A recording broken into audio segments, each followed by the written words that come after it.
मेरे साथ बात करने के लिए सुभाजपा के राष्ट्रीय अध्यक्ष ओम प्रकाश राजभर जी हैं। ओम प्रकाश जी, लोकसभा चुनाव है, तमाम तैयारियां चल रही हैं।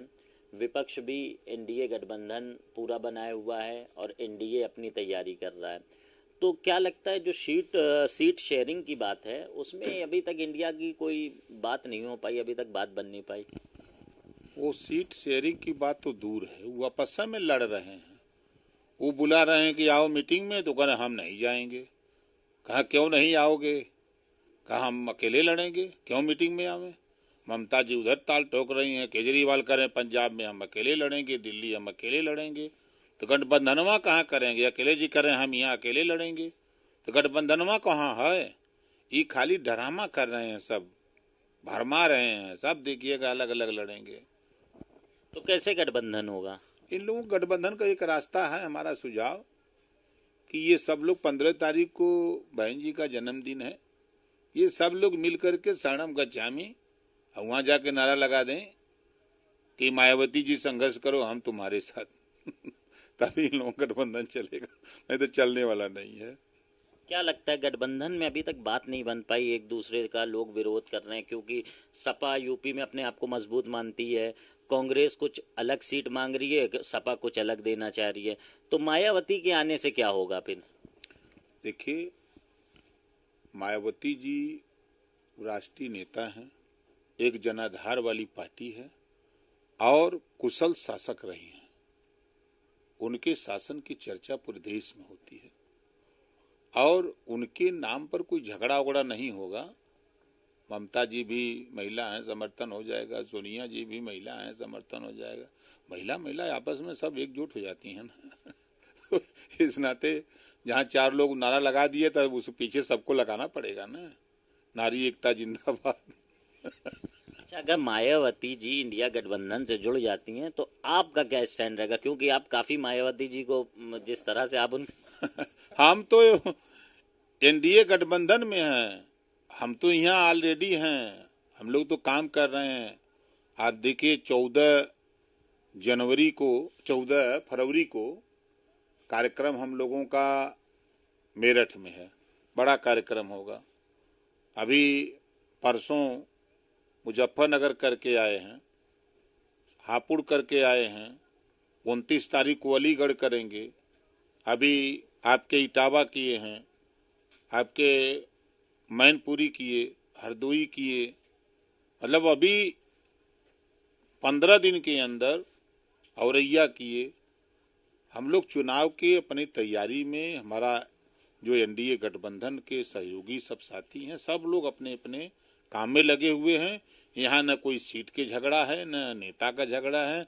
सब लोग 18 जुलाई 2023 को ही सब लोगों ने बैठ करके दिल्ली में माननीय नरेंद्र मोदी जी को तीसरी बार प्रधानमंत्री बनाने का संकल्प ले लिया कि हम सब लोग मिलकर के तीसरी बार 330 प्लस वहां हुआ। उसके बाद अब तो 400 पार, अब नारा शुरू हो गया 400 पार।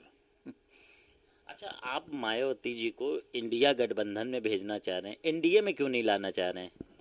भाई हम भेज थोड़ो रहे हैं, जो ये आपस में लड़ रहे हैं, ये सामंजस्य नहीं बैठ रहा है। इस सामंजस्य को बैठाने का हमारा सुझाव है कि भाई वहां ममता जी और सोनिया जी और मायावती जी अगर नारा लगा दें कि नारी एकता जिंदाबाद,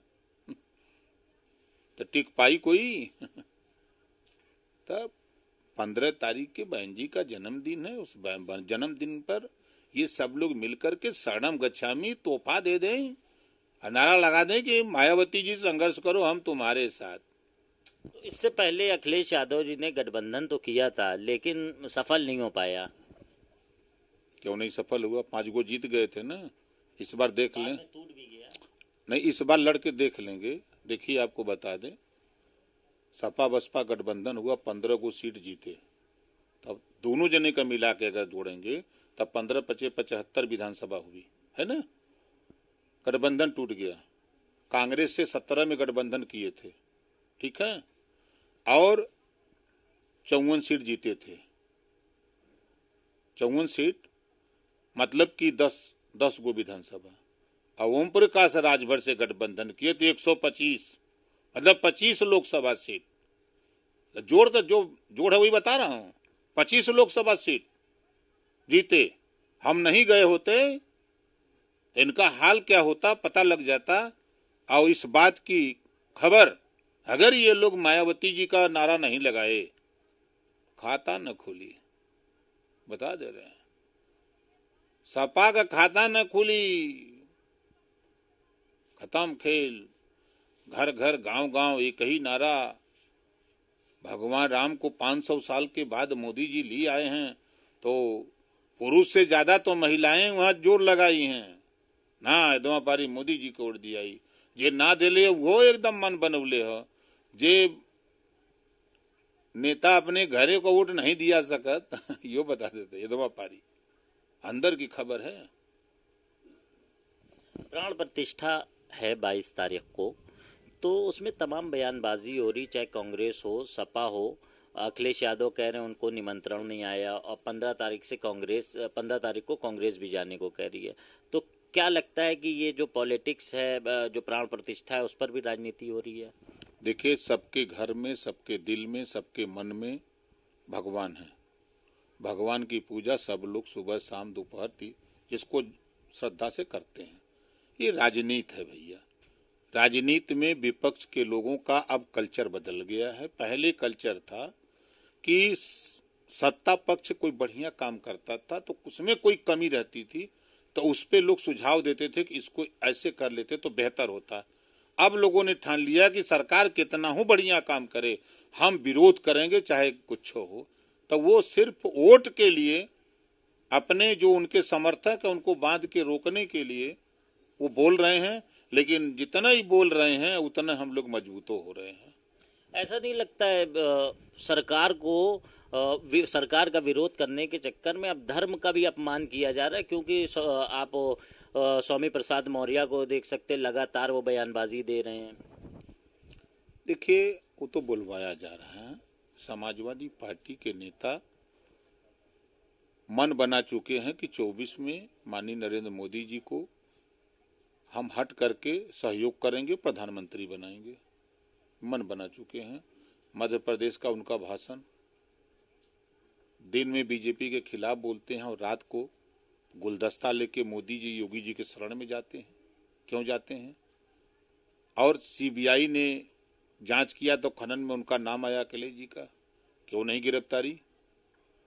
1 तारीख को, अभी 1 दिसंबर को सदन के अंदर जब सवाल अखिलेश जी ने किया तो गोमती रिवर फ्रंट में कैसे कैसे घोटाला हुआ है, मुख्यमंत्री जी ने एक एक शब्द खोल करके बता दिया कि यहाँ इतना लूटा, यहाँ इतना लूटा। बच कहाँ रहे हो भैया? जब सारी बात ओपन हो रही तो बच कैसे रहे हैं? तो ये रतिया के जाते हैं, गुलदस्ता लेके योगी जी के शरण में चले जाते हैं कि जान बचाए रखिए, आप सरकार बनाइए, हम लोग आपके साथ हैं, दिन में खाली हम लोगों को बोलने दीजिए। बहुत शुक्रिया हमसे बात करने के लिए। भाजपा के राष्ट्रीय अध्यक्ष ओम प्रकाश राजभर ने, जो हमेशा चर्चा में रहते हैं, अब उन्होंने एक सुझाव दिया है इंडिया गठबंधन को कि वो मायावती के साथ जाएं। 15 जनवरी को उनका जन्मदिन है, वहां पर जाके गठबंधन की उनसे बात करें। कैमरा पर्सन निखिल गौड़ के साथ कफीलुर रहमान, भारत समाचार, लखनऊ।